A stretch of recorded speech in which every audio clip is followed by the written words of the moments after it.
Always Check the Candy by MakRalston. Always check your children's Halloween candy. Always. I'm not saying this to be a fearmonger. To tell you the truth, I realize that most of the candy handed out on the holiday is likely purchased at Walmart the day before and shoved into a plastic pumpkin-shaped bowl. You probably have realized that most sane people don't poison candy or put glass in it or whatever cautionary urban legend you've heard. The only guy who did do that did so to his own son. So those neighbors of yours, don't treat them like criminals. They're just trying to give the kiddos some sweets. This warning regards a phenomenon that has no apparent origin. What I mean is, no one is really sure of where it comes from. The candy in question isn't even so. You can't purchase it at any stores, and looking it up online results in no results. The candy, this aforementioned phenomenon, appears to be that of a cinnamon jawbreaker, not to be confused with the Atomic Fireball brand or any similar sweet. It may resemble a red-tinted gumball or a red lollipop with no stick. The point being, it's rather generic in appearance, which makes it tricky to spot the real deal. The candy is sometimes branded under the H.H. Sweets Company, a corporation that doesn't exist, at least not one registered by any agency since 1999. If you search the internet, you might find some H.H. Sweets businesses, but I assure you they aren't the real deal, merely a namesake coincidence. If the label carries the H.H. name, beneath it a tagline will read something to the effect of, "Hot as hell, sweet as heaven." Not all of the candies sport the branding, but it certainly helps to spot it. This is why I advise, if you find yourself or your kids with an unmarked red candy, the safest bet is to throw the sucker away. Documentation of the phenomenon only dates back to 2007, but there is the possibility that it's gone on for far longer.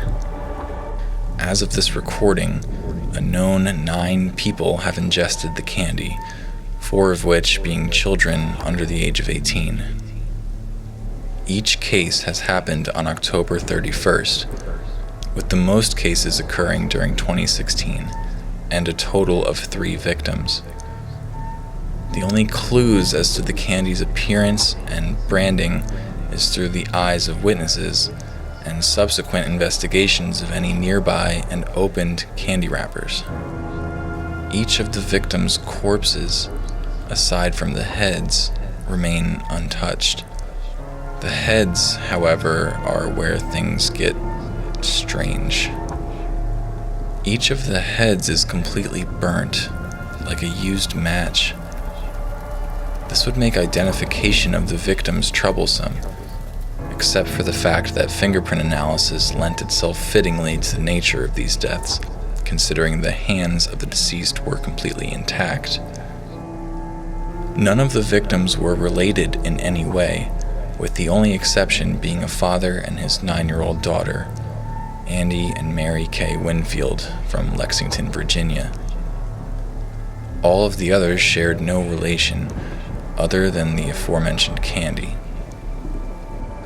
An eyewitness report from Brevard, North Carolina documented the full story behind the mysterious death of a 12-year-old boy, Shane Davis, who died on the Halloween of 2009.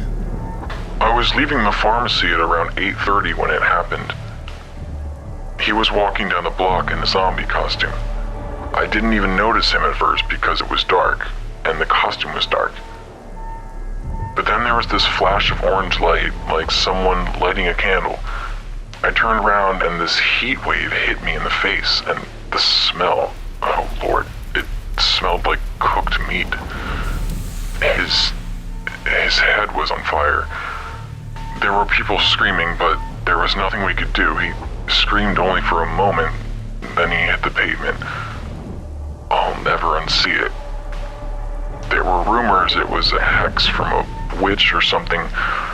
I'm not a superstitious man, but when you see something like that, superstition doesn't seem too far off, you know? Similar reports were documented for many of the other victims. Shortly after ingesting the candy, the victim's head would burst into flames, and soon thereafter the victim would succumb to the injury and die. Many rumors and theories have since popped up surrounding the deaths and candy. Many include witches and spells, but some have garnered significant following beyond regional folklore. One of the most popular rumors cites the deaths as a result of the 1782 execution of Henry Hyson Cassidy, a candy maker from Ononcock, Virginia, the site of the first documented death from 2007. Cassidy, a local candy maker, was placed on trial for the disappearances of 2 young girls from the neighboring town. Despite having no apparent motive for abducting 2 young girls, the candy maker was charged as a reasonable suspect, having access to sweets for alluring the children. Following a local investigation where one of the girls' bodies was discovered with candy in her pocket, Cassidy was charged with the murders and sentenced to death. Children from the town, who once loved the sweets made by the candy maker, began calling Cassidy the Witch of Ononcock, making him one of the earliest male witches of legend.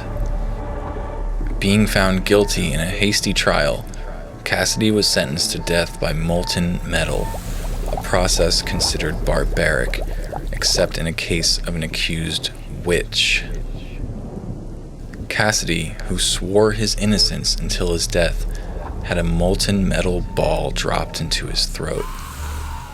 While a quick death, it was certainly not painless. The townsfolk remarked that justice was served on that day, and the body was buried in a shallow grave. Given that Andy and Mary Kay Winfield were also from Virginia, many speculated that the spirit of Cassidy returned to punish those responsible for his death, using his signature candy as a way to torment the descendants of his accusers.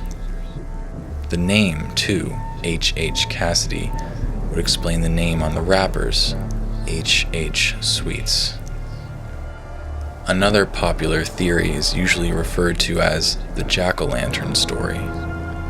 Based on the Irish myth, the story goes that a man known as Stingy Jack tricked the devil on multiple occasions, resulting in his banishment from hell as well as heaven, as he was a trickster at heart.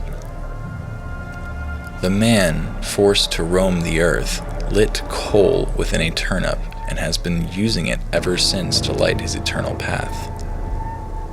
The story, clearly rooted in the Halloween tradition of carving jack-o'-lanterns, has been used to explain the candy, too. Stingy Jack, as he's referred, seeks out souls to join him in his eternal punishment. The candy, which burns the head of its consumers, turns them into a somewhat crude jack-o'-lantern. This would explain the fiery demise of the victims, as well as its connection to the celebration of Halloween. In conjunction with the Stingy Jack narrative, there are some who conclude the candy is the work of the devil himself, tormenting unsuspecting holiday celebrators with death merely for the fun of it. A rather sick trick, yes, but then again, mischief is commonplace in the celebration of Halloween. As for this theory, the HH label would stand for Hell's Hottest, or some other variation of the Hell alliteration. Despite these varying backstories to the candy, there is a far more grounded explanation that many have subscribed to. Rather than reading into the H.H. Sweets mythology, some conclude that H.H. Sweets is precisely what it claims to be, a candy company. The motive for committing these crimes is, at large, still a mystery, But this theory cuts out the claims of ghosts and devils, suggesting instead that a select few sickos had the willpower to conjure up sweets with the intent to kill. In the end, no one theory is correct, at least not one that can be confirmed by traditional means. A candy that is, for lack of a better term, supernatural can only be explained by the supernatural, making it extremely difficult to verify any of the information regarding it. If you wish to avoid the grisly results of the candy, it is advised to always check your children's Halloween candy. Better yet, avoid the trick-or-treating tradition altogether. Or if you're highly concerned, perhaps it would be best to simply skip Halloween